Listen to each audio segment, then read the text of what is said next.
common wisdom that the internet's decentralizing technology, but is that actually true? 20 years ago, there was a lot of science fiction written, an entire genre arose called cyberpunk.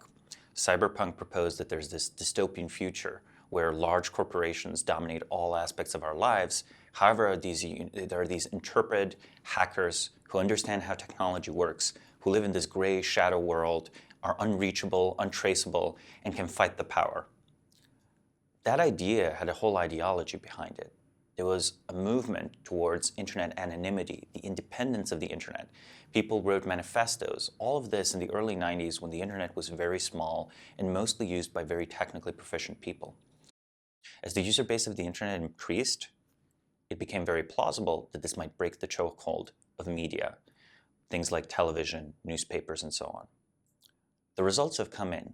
The results are a few large media companies dominate our public discourse. Companies like Facebook or Twitter. In Russia, VKontakte. In China, their own equivalents. The information gathered by these large organizations tracks more and more aspects of our lives as we shop online, as we interact with our friends online, as the most intimate messages are sent via messenger applications instead of texts. This data is centrally processed on a massive scale.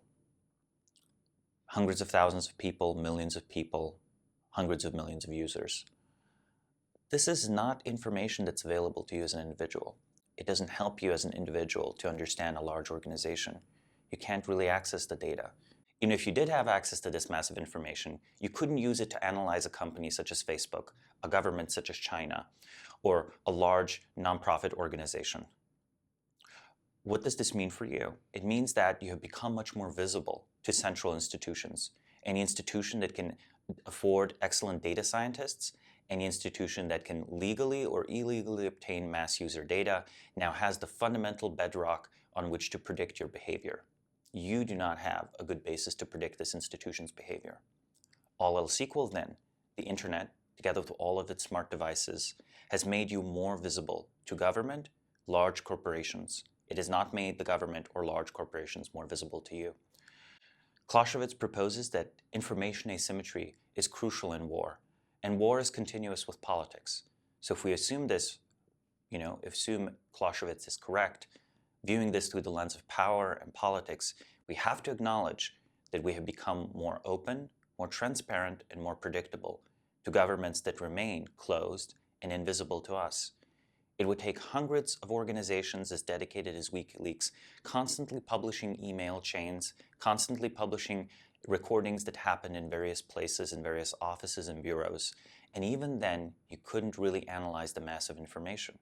When's the last time you asked yourself very closely how the IRS works, or how the FBI works, or how Google works for that matter?